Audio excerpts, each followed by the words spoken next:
you're wearing a sweater that was selected for you by the people in this room from a pile of stuff.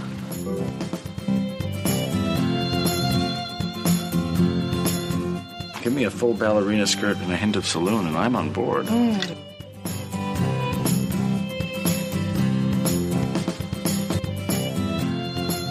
have a hole in my stomach!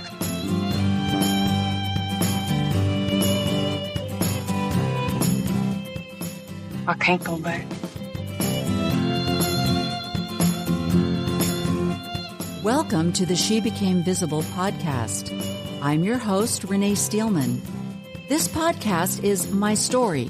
It's your story. It's our story. It's all the stories of all the women who one day knew that it was time to remember who they were, who they are, and stand up and be seen.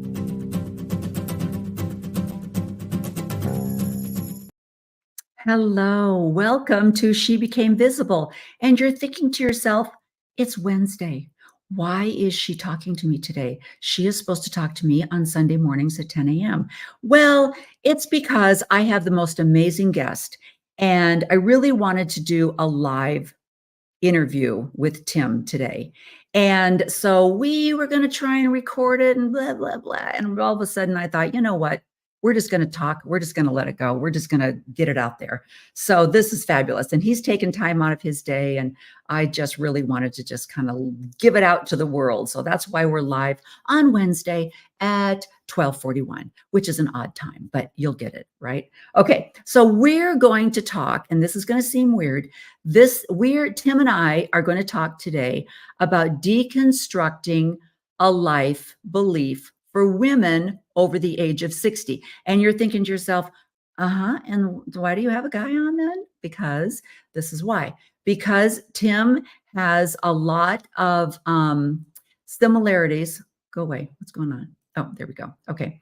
He has a lot of similarities in his life. And I really want to encourage women over the age of 60 to get out of your bubble. And what I mean by that is that I'm finding, coming from the ex-Mormon world, I'm finding that a lot of us go from our Mormon community into our ex-Mormon community, and we're not really aware of what else is out there. And we each tell our stories, and because we have the same verbiage, we have the same books, we have the same experiences. If you talk to anybody that has left the church, oftentimes people will first say to them, what was your childhood like? And I'm going to ask Tim that. But we all have the same story. We had a great childhood. We had a lot of brothers and sisters. We loved having this big family. We went to scout camp. We went to girls camp. We did road shows. We did dance festivals. A lot of the guys went on missions. A lot of the women nowadays have gone on missions, and they had amazing spiritual experiences in those activities. So we all have that same lingo, that same narrative. But what happens is, as we grow and our brains mature and we start finding out a little bit more truths about church history, we start to go, oh my gosh. And Tim, being an evangelical person, has had the exact same experience. And I think it is so important that all of us go outside of our bubble and learn about these experiences. Let me give you an example. So a lot of women, can I move me? No, I can't move me. Okay.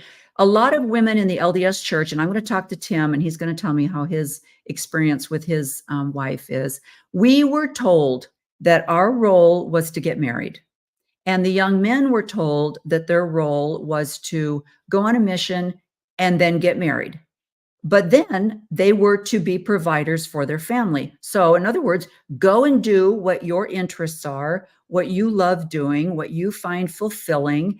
And we don't care what it is. You can do whatever you want as long as you are a good provider for your family, because your wife is going to stay home and have as many children as you possibly physically can.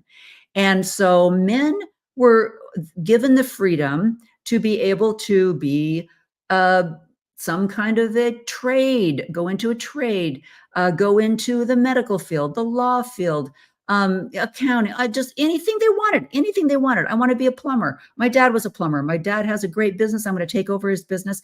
Nobody said to them, no. You can go to college, but even if you graduate with a law degree, you have to be a plumber. But women were told, you will be a mother. That is the most fulfilling thing you will ever do in your life.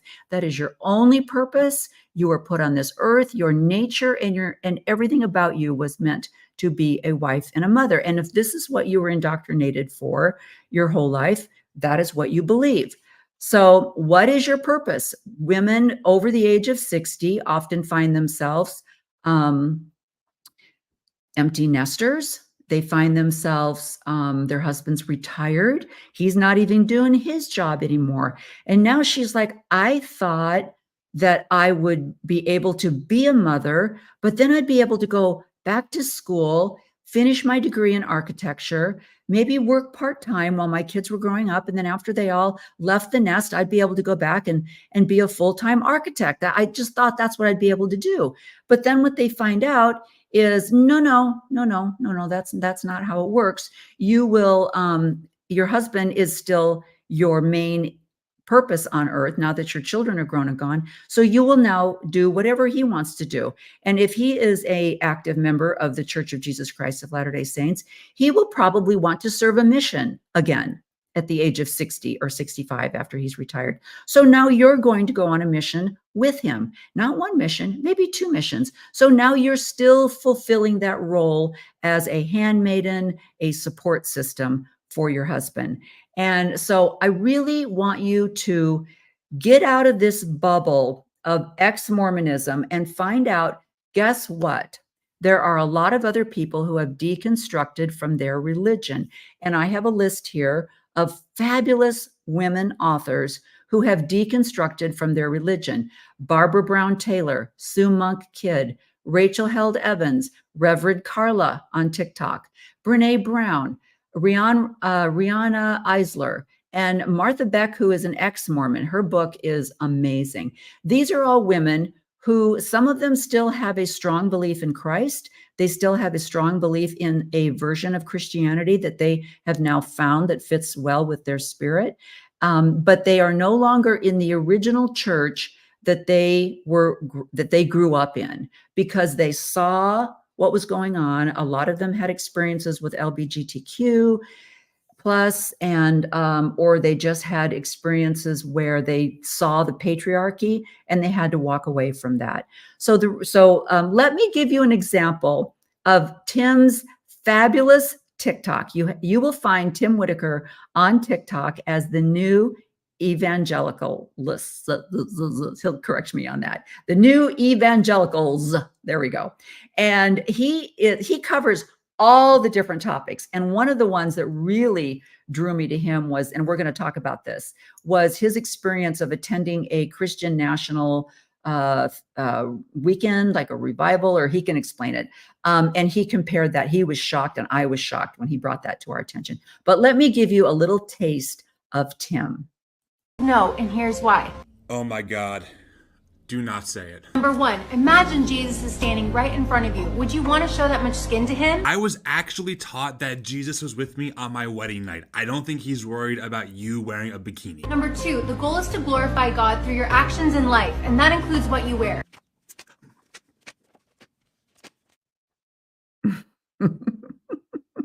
I love that. I absolutely loved that, because the reality is it's not in the scriptures. And I'm going to bring Tim in so we can talk a little bit more about that and hear a little bit more about his story. But I just want to introduce you to Tim Whitaker, the new evangelical, and just introduce you and have him tell you all about his life. So, hey. Hello, here I am, the new evangelical. The new evangelical. Oh my gosh. I loved that TikTok. And like I said, the other one that I was just, my mind was blown, was when you attended that conference, the Christian conference. Was that in Arizona? Yeah, that was in Arizona. It was Turning Point USA's America Fest. Okay. Hmm. When I found out, I don't know where you're at, but I'm in Arizona. And when I watched that, I thought, oh, I think he's in Arizona. Dang, I would have loved to have gone to that. Yeah, But I live in New Jersey, so not too close. wow, so you flew all the way down to attend that. Yeah, that was my second year too. I was there in December of 2022 as well. Really? Okay. Mhm. And did you go there in 2022 as a believing evangelical and then this year as a what the heck? Or Oh, both no. years? No, Okay. I started this work as New Evangelicals in, late 2021. So I've been to, Turning Point's Christian Nationalist Extravaganza twice now just to kinda track it, keep my tabs on it, see what's going on, report on it, etcetera. Okay, interesting. Okay, well, that's a good segue. Talk a little bit about your story. I know you grew up kind of like me in a happy with your childhood, no traumatic experiences, but you grew up in an evangelical family. So talk a little bit, give us a little bit of you. Yeah, sure. Thanks for having me on the show, by the way. I really appreciate this. Oh, Yeah, I grew up very conservative fundamentalist in the evangelical world. So I'm not sure how much your audience might be familiar with names like John MacArthur or people like that, but I grew up in a very just black and white binary of this is what God says, this is what we do. I had a very happy life, no doubt about that. My parents are great people, and they did our best to raise us the right way. And we're so close to this day. I was homeschooled for 9 years and fully inoculated into that conservative evangelical framework of this is how the world works. This is what it means to be a true Christian. And our goal is to convert people and to live a godly life. So that's kind of how I grew up. I started playing music pretty early on in the church when I was 11 years old. They started having a drum set in the building, and I started playing on drums. And the church gave me a really strong foundation to become a very proficient musician. I still play professionally to this day. So, yeah, that was kind of my upbringing. And to this, by the way, for the record, up until right now, I'm still very much a Christian. I still identify as Christian. I still identify as a Jesus follower. But the fundamentalism of my youth and of my young adulthood, I left that behind. Starting really I probably started that process 2016, 2017.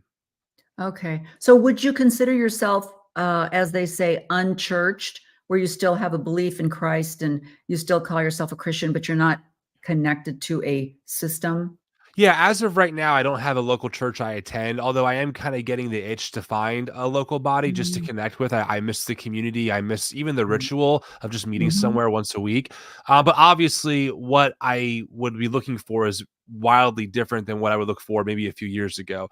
I spent most of my young adulthood, my mid 20s and stuff, playing drums in very professional evangelical church spaces. So while I love that as a musician, if they're not inclusive, if they're not thinking about, Ah. the rights of all of our neighbors, et cetera, I'm just not really interested in it anymore. Yeah.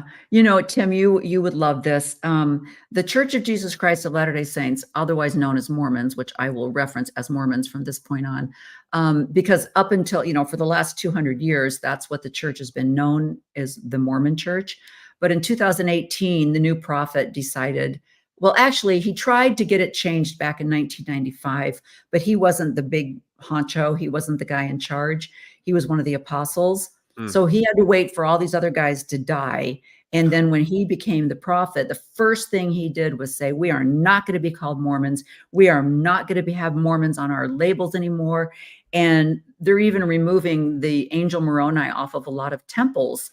And because they want to be just known as the Church of Jesus Christ of Latter-day Saints.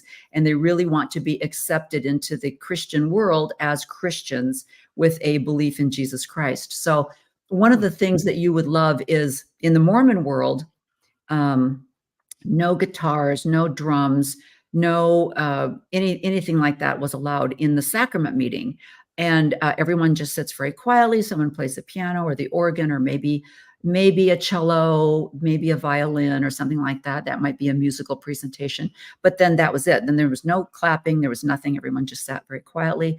Thank you for that beautiful music presentation, Sister So and So. That was beautiful. But now, because they're trying so hard to be accepted into this world, we're bringing on bands.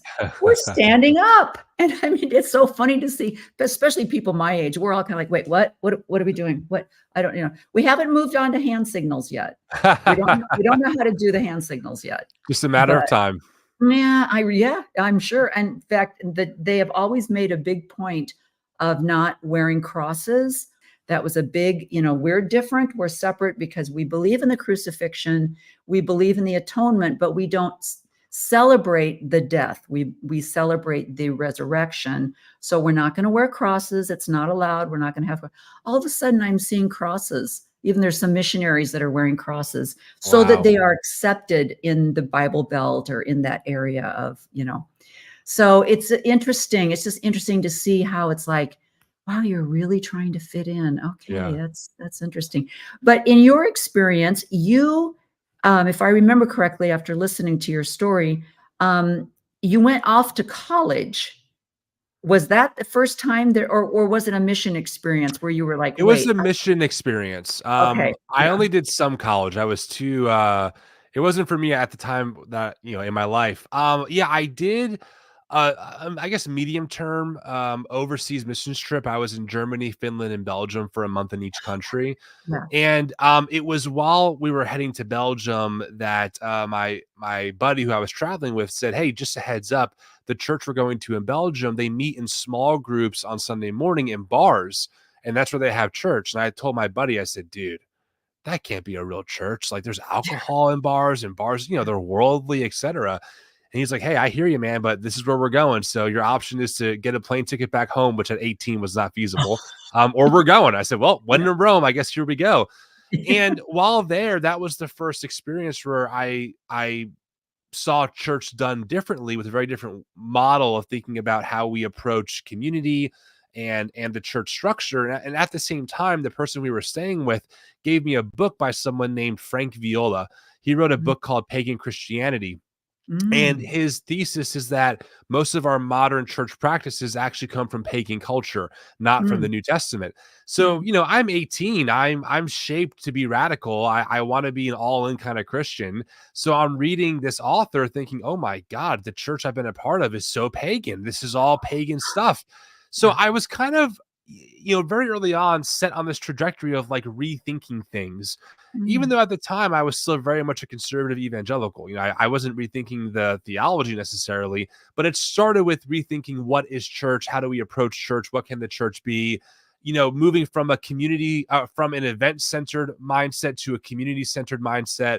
That was kind of the beginning of me eventually starting to unravel more of my fundamentalism. interesting. So in your fundamental, was there no alcohol, no dancing?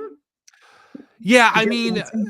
there was, I would say that in the churches I grew up in, alcohol for sure. Alcohol was a Yeah, hard no. And yeah. I would say definitely no dancing. My parents weren't crazy strict. We can dance in the house and stuff as kids, but we weren't going to dances or, that was not happening. Okay, smoking? Definitely not. Definitely not. Okay, and coffee was okay. Coffee was fine. Yeah, and tea, that was okay. Yeah. No problem. I'm gonna give the church another 3.5 months. See, it's almost April. There'll be a conference in April. I'm gonna give them till the following October at the general conference when they change the word of wisdom that was given to them with absolutely, no space for change. But I know they're gonna probably let go of the coffee and tea thing at some point because, everybody's addicted to Diet Coke. So it's like, whatever, I'm you know. praying for their liberation of coffee. Thank you for praying for us, for You're them. Yeah, welcome. yeah, yeah. So you got married. When did you get married in your life journey? I was mid-20s. We've been married now for almost it's gonna be 8 years coming up, or 9 years. Wow. Yeah, I was about 25 when I met my partner, and then we got married a couple years later. And at the time, I like anyone's story, it's complicated, but essentially I was someone who wanted to take my faith very seriously. So I wanted to read the books. I wanted to study the theologians. I wanted to read the Bible. So that's what I was doing. Mm, And the more mm, I was discovering other theologians and people who knew this stuff inside and out, kind of helping me understand the complicated nature of the Protestant Bible, I thought, Mm. this is much more complicated than I was taught to believe. And Yeah. also, the Bible was not written in a vacuum. It was written by people at some point. There's a culture behind it. There's a context behind it. And, we're talking about ancient languages, Hebrew and Greek, that get translated. This is complicated. So I was starting slowly to rethink, or I guess just to be more open to thinking about certain maybe beliefs I wasn't so sure about anymore. I grew up very Calvinist, which I'm not sure if your audience is familiar with, but the idea is that God has sovereignly predestined some people for heaven and most people for hell. And if you're one of the elect, then nothing that you do, eventually God's going to save you no matter what. That's kind of the belief. They use Mm. terms like predestination, and there's an acronym called TULIP that they walk you through that kind of Mm. spells the 5 points. So I grew up believing that, I was predestined and some people just weren't predestined for heaven. So I started asking myself more of those questions. My brother, who was never really a believer, no matter how hard my parents tried to make him one, was like, I guess I was predestined to go to hell. And I was like, is that how that works? Is that it? Yeah. Oh yeah, for sure. We were driving one night. And he said that. He's like, I guess I wasn't predestined for heaven because I don't believe this stuff. I'm like, the thought of my brother burning in hell forever while I'm in heaven doesn't sound much Mm. like heaven to me at all. Is this Mm. how it works? Is this, Yeah. we get up to heaven and God goes, sorry, you didn't pray the right thing or say the right words or have the right heart. So pulls the Yeah. lever and you just go to hell while you go to, I don't know if that's how it works. Yeah. So I've always been a curious person. Eventually my questions just led me out of fundamentalism, along with, of course, the rise of Trump and some of the social issues and how I saw Yeah. evangelicals responding to it. Yeah, that's the I wish there were more people that would that would see that. They would be like, "I can't put those 2 things together very well." Right. Talk about the turning point event that you attended, and what was the most shocking? I know you brought it up in your TikTok, but what was the most shocking thing that you were like, "Am I hearing this? Is this, for real?" Speaking of exactly what you're talking about, the mixture of values and morals with Christianity. Yeah, Turning Point USA is one of the largest far right organizations in the US. They do 55 plus $1 million a year in funding. So they're pretty massive. Trump will speak at their events. They're pretty big. And their founder Charlie Kirk claims to be a Bible believing Christian. They have a faith wing called Turning Point Faith, where they try and court mainly right now white evangelical pastors and leaders Mm. to kind of merge their far right politics with their faith, etc. And so their big Super Bowl is called America Fest. It's a 13,000 people are there. Every far right political commentator you could think of, like not Ben Shapiro, but Candace Owens or Mm. Ali Stuckey, Glenn Beck, Mm. Trump Jr., Marjorie Mm. Taylor Greene, like it's just kind of the who's who of that world. They're all Mm. speakers there, etc. So I went out to cover it and to meet people. A lot of those folks know who I am. They know the work that I do. And I Mm. spend a lot of time developing relationships with them because I believe in talking to people, even folks that we find problematic and that we disagree with. And it was quite discouraging. I think one of the highlights that really got me, there's 2 in particular. The first one is I'm sitting in this massive room. It happens at the Phoenix Convention Center, which holds a lot of people. And I'm sitting in the massive auditorium, probably 10,000 people. And there is a speaker. His name is Steve Bannon. He's pretty extreme. I mean, this guy he's not good news by any stretch of the imagination. And he's talking about how Nikki Haley, who's currently running for president in the GOP party, how she is as ambitious as Lucifer. And if anyone comes after Trump, they're going to have hell to pay. And, these people, meaning like, the liberals, they hate you and we have to take back the country. This is all the language, essentially calling Nikki demonic, etc. And that we have to go after our enemies. And then 20 minutes later, after he gets off the stage, they flip the stage and a Christian worship band comes on to sing people, to lead people into singing songs about Jesus. Yeah. And I'm like, wow, it's so interesting that this organization will platform someone who demands that they build crosses for their enemies, and then they'll sing songs praising Jesus for bearing a cross for his enemies, right? It's like such a dichotomy of Jesus says, love your enemies as yourself and to pray for those who persecute you. He lives this sinless life and dies on the cross for his enemies. And then this other guy, Steve Bannon's like, no, go destroy and build new crosses to crucify your enemies with. So it was Yeah. so fascinating watching how quick and how jarring the situation was. So it was a lot of that kind of stuff. And the last thing I'll mention about this event was it was just blatantly racist. I mean, they're pushing what's called the Great Replacement theory. This is a theory that was popularized by David Duke. He's a KKK Grand Wizard. That essentially there are forces at work in America that are trying to flood our country with non-European immigrants to change the voting population.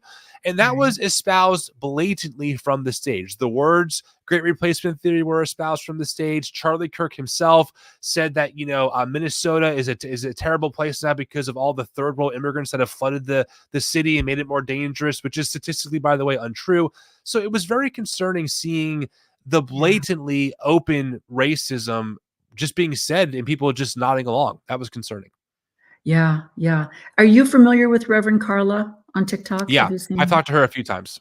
Yeah, she is amazing and talks a lot about that. And it is. I don't understand how people go to sleep at night because there's enough evangelical. I've listened to another guy did a fabulous podcast just addressing the exact what you're saying. This fear, this white male fear of our country being taken over by people that are non-white, Right. and feeling somehow that is a going against what God had planned for this chosen country. That's And right.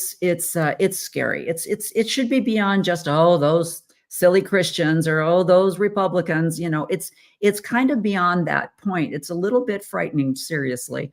But yeah, I was really glad to watch your TikTok and have you bring that out. So where were you and your wife together when the church that you were attending and what you were hearing over the pulpit, like were you hearing kind of the same things that you heard at Turning Point? No, Not no, no. that radical, but what Not were some nearly as things much. in your congregation that you were like, not really comfortable with that, or what was that? Well, journey? our last church that ended up giving me an ultimatum to either stop serving with them as a drummer or to stop the work I'm doing online. That was my last church. Oh, oh, did they Before we got actually give there. you that ultimatum? Was Oh it yeah, really yeah, like, yeah. oh, okay. Yeah. Yeah, I think it's so important to know that. They were not nearly as problematic as examples I get from the internet for sure. My pastor was a Yeah. pretty typical, just conservative pastor. He wasn't brutal. He wasn't a hell and fire kind of guy. He would make the occasional comment that homosexuality is sinful, but at the time, I was still working through my own views of queer inclusion. I was still on the Yeah. fence with the Bible, or at least what I thought the Bible said, etc. So I was like, well, it's not really my thing, but I can tolerate it. I have great friends here. We're doing great work. I like being part of something bigger than myself. My partner, she checked out before I did. She was the one who was challenging me on this stuff and, Really? about queer inclusion and trans inclusion. I'm like, I don't know how I feel about this or that, but she was kind of ahead of me there. But she was still part of the church because we were together. She's neither of us are real fighters. I'm not one of these like, you must do what I say, and she's not one of those either. And so, I told her, listen, you don't have to go, but I like when you come with me, and I feel like we're in it together. So she would come out, but she mentally checked out way before I did. And eventually, after I started the new evangelicals and started kind of questioning this stuff more publicly, long story short, my senior pastor just gave me this ultimatum and said, you can either stop serving with us as a volunteer drummer, or you can stop doing what you're doing online. And it's just that simple. And I said, well, I have to stop what I'm doing at the church then. So I resigned my position and never went back. Wow. And of course she came with you. And now, Yeah. do you have children?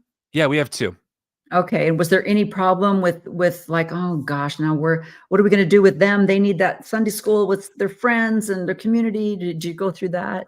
Luckily for us, we only had one at the time, and he was a couple months old. He wasn't super old yet.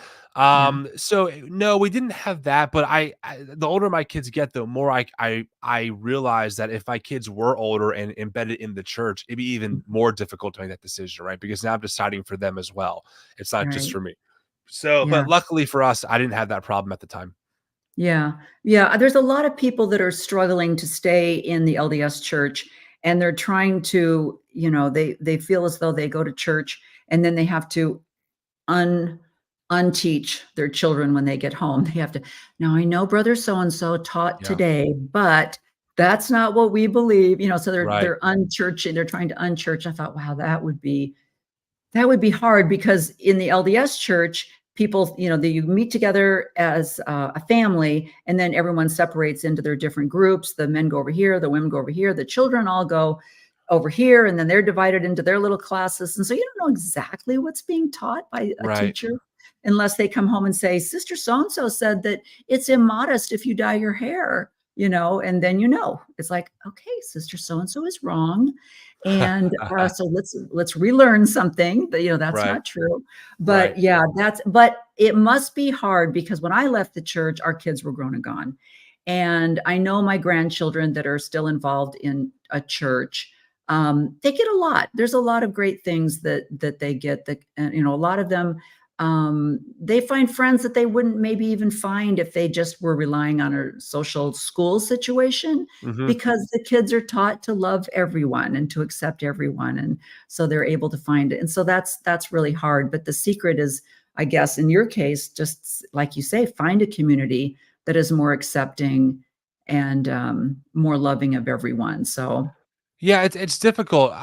We talked to a lot of people online. There are quite a bunch of people who are in their 60s, who I talk to or older, uh, who are deconstructing evangelicalism, and uh, they feel a sense of loss, right? When either their church forces them out, or they just can't sit underneath really toxic preaching, and they yeah, feel a sense of like, well, where do I do now? Where do I go? How do I find new people? And it's honestly, it's a uh, challenge. Like yeah, digital is fine. I enjoy the digital world, but nothing beats embodied connection. Nothing beats having a friend over for tea or coffee if you can drink that, or yeah, diet yeah, soda, whatever you want to yeah, say. yeah, Nothing beats having a friend that you can go to Target with for a minute. It's different when you're right, in that embodied relationship as opposed to a digital screen looking at someone over Zoom or StreamYard or something. yeah. I do think people don't put as much importance on the community as the reality is. That is probably one of the hardest things that people that are leaving the LDS church, because it has been such a part, it is such a part of their life. Totally. Everything. I mean, like you say, the language, every social event, everything in your life was revolved around the church. I And think there is some serious overlap there when it comes to the to what you're talking about in your space in the evangelical world I experience, because it is yeah, all encompassing. There's terminology, there's just a certain culture that if you don't know, you don't know. If you do know, you really know. And yeah, and once you leave that, and even if you find new people outside of that space, it's like you have to change your whole language around. There's certain yeah, even inside jokes that you just can't make because no one would get it, right? So yeah, I totally empathize with that problem of trying to rebuild, especially when you're listen, I'm in my mid-30s. It's hard enough rebuilding now. I can't imagine when you've raised your kids through a system and you've had yeah. lifelong friends and all of a sudden they're just gone and you're trying to pick up the pieces. It's gotta be very difficult. Yeah. You probably have a hard time with your music. Like, I'm sure someone would say to you, "Well, you're a great drummer. Go join a band and play on Friday night over at the local flea market or whatever." But there's also a lot of other things that go along with that you're like, "But I don't wanna be in a bar every Friday night," or, "I don't wanna hang out with people that are drinking and everyone's drunk and throwing things at the stage or whatever." Do you think sometimes I can use my musical ability? Where else can I use it? And then you have to go look at those social things and go, No, I actually lucked okay. out. I'm actually part of a professional band now, and I do Yeah. play in bars and clubs almost every weekend, and I enjoy it. It's a good extra side income. I play in casinos and stuff. We're paid to do it. I'm playing cover band stuff, stuff that like Oh, everyone would know. yeah. So I was fortunate that way to get picked up by an actual professional organization. I'm signed to a company and everything. But Oh, I that's will say it is still different. I mean, I mm, would I would be lying if I said I didn't miss the spiritual element of the music I was mm, I was a part of back then, or even the people I was with. It's just different. yeah, And now it's much more of just a thing I do. It's transactional. It's a good little side hustle for some extra cash on the weekends, as right. opposed to this being my life calling that I felt that worship music was, where I felt like God was Yeah, using me in powerful ways to break people free from chains of bondage, whatever, however you want to phrase it. So that part, right. I think I do miss to a degree for sure, even though I'm still playing every weekend. That's an interesting way to say that, because when I listen to women who are getting a little bit older, maybe not quite in their 60s yet, but even when they're getting to the point where their children are all 17, 18, 15, very independent, Yeah. and they're starting to look at their own lives. But I'll hear them say, well, I really feel a calling to serve other people. So I thought maybe I'd become a life coach, or I really felt a calling. So it's almost like they've still been indoctrinated to think, how about you have a real love of people, or you're naturally a person who loves to serve. But it's almost like we still have to have that from God thing around whatever it is we want to do. And like you Yeah. say, you felt like this was something that God had called you to do as a drummer. And now it's like, wait, maybe I'm just really talented and I love music and I'm still serving people, right? Yes, absolutely. Yeah, I Yeah. mean, I don't know how it works in the LDS world. I will say that at least for me, there is this sense in evangelicalism of like, what's God calling you to do, right? Is God Ah, leading you into your life calling? And it's weird because in a way I still believe that. Like I believe it now that God just is bigger than the box I put them in. And right. that I'm still living out my calling. Like I really love what I do with New Yeah, Evangelicals. We're a nonprofit. yeah, I do it full time. I feel like it's a life calling, but I just tend to avoid the spiritualization of it, even though I still yeah. believe that it's still a spiritual thing. I Yeah. think I'm not ready to use that language again because of how it was weaponized in my space. That's a great way of putting it, because you can still feel as though it's a gift, it's a talent that you're still using, and you're doing it for good and Yeah. you're still serving. But maybe I'm not going to think that somehow there was that, I love that. I love the way you put that. So, and did your wife have a job? Was she involved in some kind of Sunday school, or serving in the church or anything like that? No, not really. I mean, she plays keys and can sing, but at our Mm, last church, I was the one who was really involved. She really wasn't.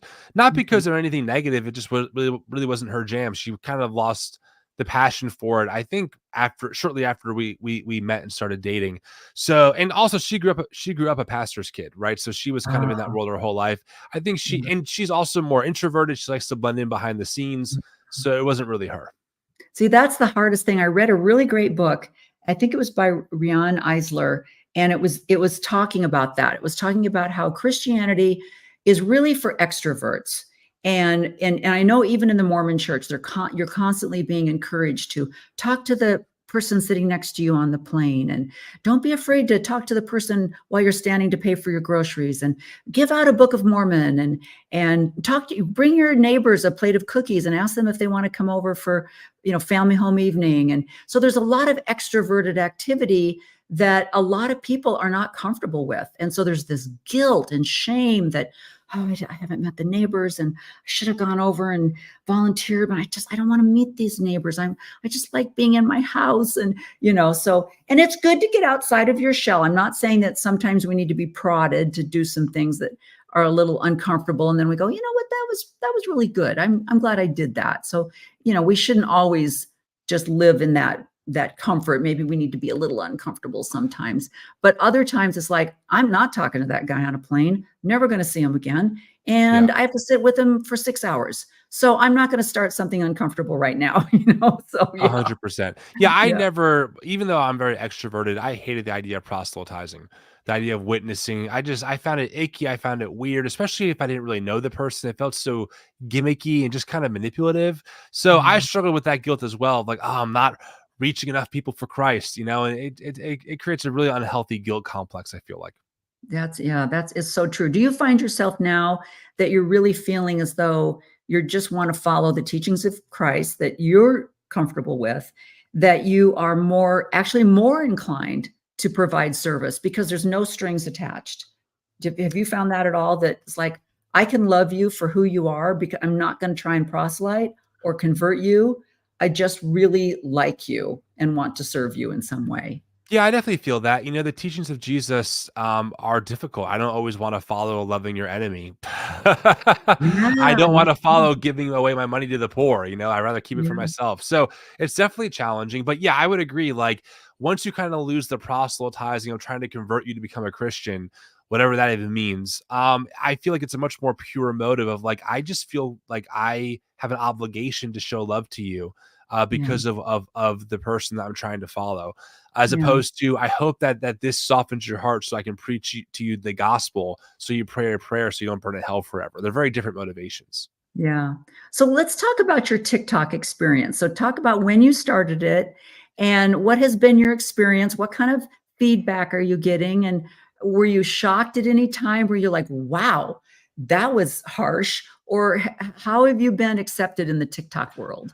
Ironically, most of our content is Instagram. I started Instagram first, and then I moved Oh, over to TikTok. We do have more followers on TikTok, but our engagement is way better on Instagram overall. no, really? TikTok is a weird beast. It's a weird animal. Yeah. It is very unruly, and in the beginning, we had a lot of success. I mean, a lot of our videos were doing hundreds of thousands of views, and then it kind of tapered off and it comes back and goes, it ebbs and flows. But no, overwhelmingly, most of our videos are received well by our audience. There are, of course, people who don't like what we do, but I don't really Right. think twice about that, you know. But Yeah. yeah, the experience has been just fine. It's just been a very interesting ride to figure out, like, I, I post the same stuff on both platforms. Yes. And on Instagram, a video will do really well, Mhm. 100,000 views, 80,000 views, Yeah. 200,000, like, that's fine.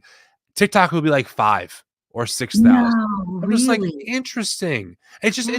it's interesting observation, you know, like, it's like a different audience, different algorithm. So it's just something that I've noticed over the past maybe couple of months of like, TikTok's just its own thing, and they just have their own Yeah. way of thinking about things. Yeah. I saw that with another presenter. He was saying that somebody had said, "You have over 1 million followers. Why are there only 2,000 views?" And he'd Yep. gone from like 19,000 views to 2,000 views. And he talked about the algorithm and the screening and the kind of the shadow banning and stuff that TikTok does. And it was like, that's so discouraging. It just, it's like, I can't keep up with all of this. I will tell you, you know, it's cool saying I'm a full-time content creator. It's Yeah. also a very difficult thing to do because you're Yeah. always fighting. You'll spend a lot of time on a video. Oh, this one's gonna do really well, and it does absolutely shit. If I can say shit in your Yeah. show, sorry. Yeah. Yeah. It does terrible. And then maybe I'll go, oh, here's a thought. I'll just unedited, just say the thought randomly, 1 million views. And you're like, are you Yeah. kidding me? Like, I gave that video no thought at all, and it took off. So it is frustrating sometimes to be Yeah. like, I don't get it. Like, what is the rhythm here? Why can't I seem to ever Yeah. catch the tail of this ever elusive thing? But it's part of the grind. It is what it is. Yeah, I know. It's like hashtags, and then it's stop hashtags. Nobody cares about hashtags anymore. And then it's like, do a long reel. No, do a 15-second reel. And you're like, Exactly.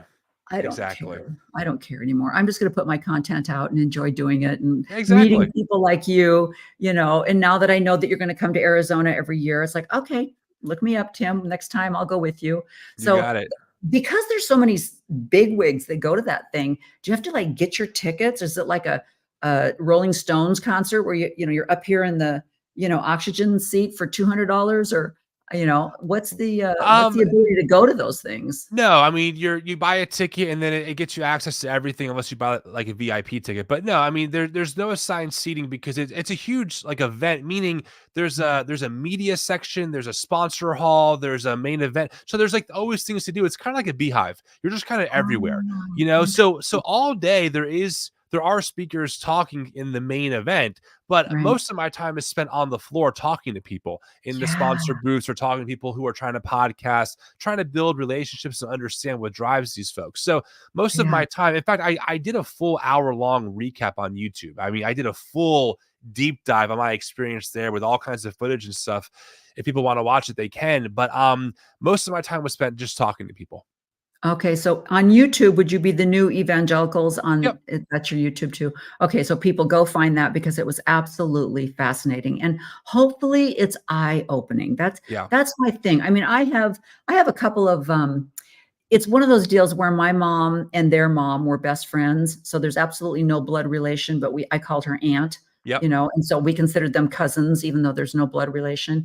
And we kind of just did social things. Like we would go over to their house, and my mom got divorced about the same time that their mom got divorced, and they got remarried about the same time, and they both had a son at the same time. And so, but there wasn't anything, we didn't go to church with these people. So I didn't really know anything about their background, but I've started following them more like on Facebook, and all of a sudden I realized, oh, you're part of the oh gosh, what's it called when you're, 144,000 people are going to rise with Jesus and the rest of you are Jehovah all. Witness?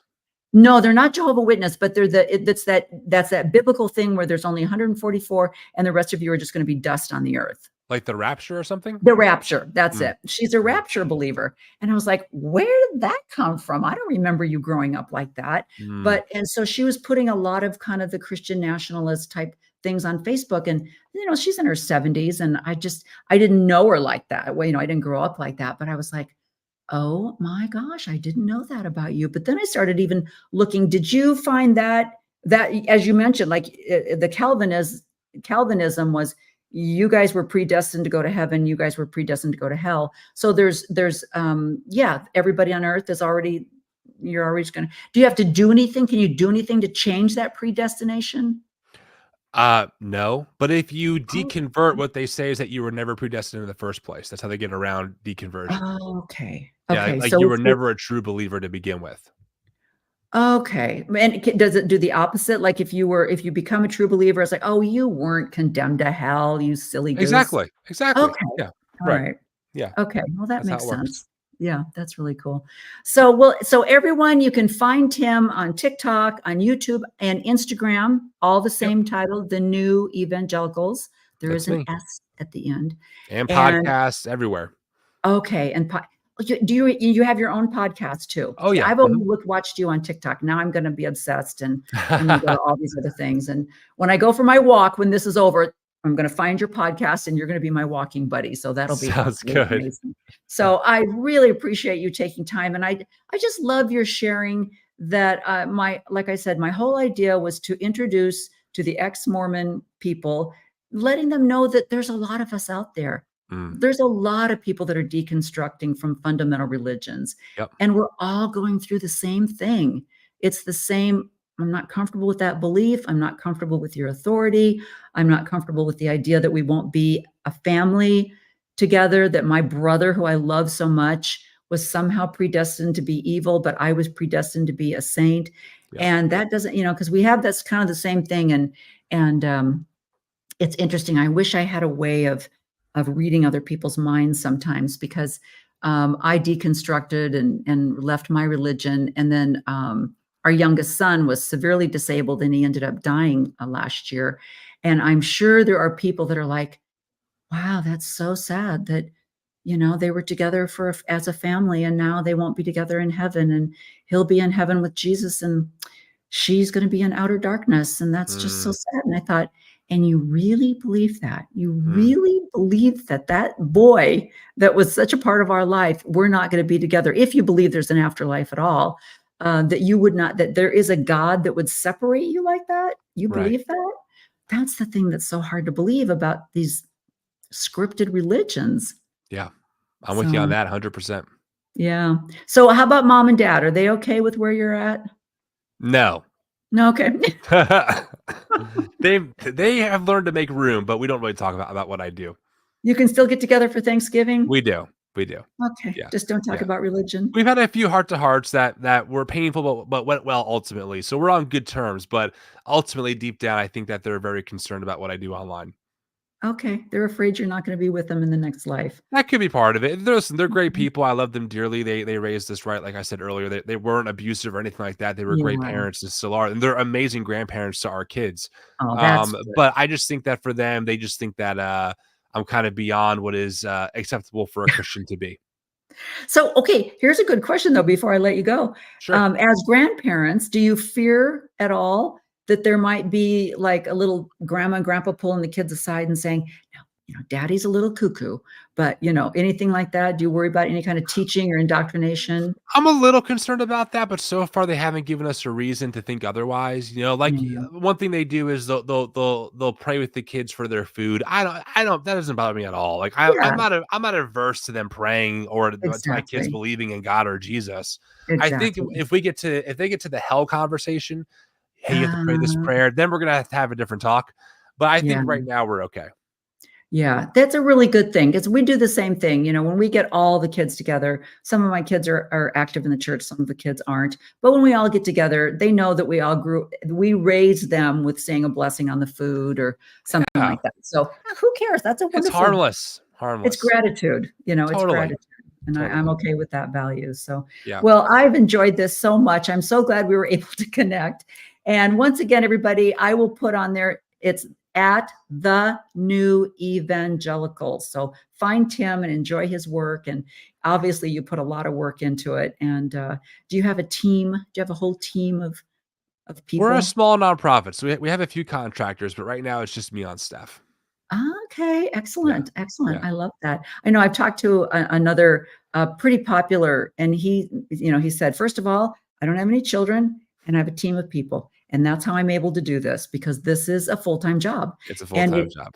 it really is. And I was with a guy on a job the other day, and he showed me a picture of his studio that he does all his self-tapes and all his voiceovers and all of his things that he does on social media. It's a full-on NBC TV studio Yeah. in his house. 100%. I'm just like, I'll Crazy. never be able to do that. So this is as technical as I can get. So anyway, well, thank you so much, Tim. I appreciate your time today. Thanks for having me. I really appreciate it. All righty. And this was live, but I will repost it as well. So I'll send you Sounds the great. link. Okay. Bye-bye. Bye.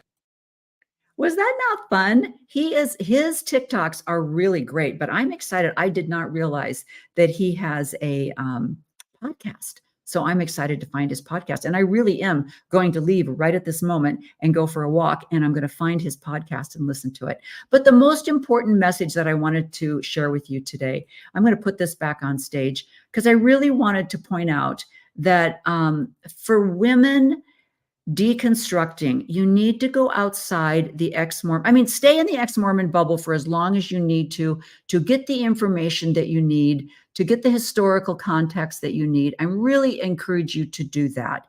But at some point, like he was saying, you've got to find your place in community outside of even the ex-Mormon bubble. And I'm not saying that's easy to do. It depends on where you live. It depends on how old you are. It depends on if you have children or what your situation. But when you read stories from these other women who are not LDS, but they have deconstructed some kind of fundamental religion or some part of their life, even if it's something like Brene Brown, who, kind of had deconstruct her placement in with her siblings and how that affected her whole family and that whole thing. And Rachel Held Evans, beautiful. You got to read some of her stuff. And Barbara Brown Taylor, the dissident daughter, Sue Monk Kidd, just amazing, amazing things you've got to find. So, this is Tim Whitaker. Look him up. And it was just amazing to have him on the show. And I'm so appreciate the time that he took to be with me today. So I hope you enjoyed this surprise broadcast today. It's a random Wednesday. I kind of like this Wednesday thing. Maybe I'll switch over from Sunday mornings to Wednesdays at 1:15 or 12:45 or whenever it was we started. It's kind of fun doing it in the middle of the week and then having the rest of the week free, right? So anyway, so have a great day. If any of you are familiar with someone who is really struggling with their role with deconstructing, throw them my way, subscribe. And just as Tim and I were talking, there's a weird algorithm out there. Just subscribe. I don't care if you ever watch another one. I hope you do, but it's just a matter of me putting out content that reaches my demographic, which is women over the age of 60 that are deconstructing either a fundamental religion or some kind of a role that was given to them outside of themselves that they're finding doesn't really fit who they are, and they really want to find their purpose. And that's what I'm here for. And I'm really excited for the lineup that I have this next month. It's just, I've got some great guests, and I just want to share with as many people as I can. So I would love it if you would share but subscribe and like, and let's get the word out. So tell your moms, okay? That's what I'm just saying. Find your moms and tell them to watch. So, and find me some more gray-haired people, all right? We're still here. I know it seems crazy, but we're out there. We're here. So, all right, you guys have a great week, and we're getting towards the end of January. I know it's crazy, but have a great week. All right. Bye-bye. Thank you for joining me today on She Became Visible. Join me each week as my guests and I explore the path of womanhood and tell all our stories. We'll talk about finding the courage to be ourselves and motivate each other to be everything that we're capable of and meant to be, no matter what happens around us. Please like, share, and subscribe. And don't forget to donate at shebecamevisible.org.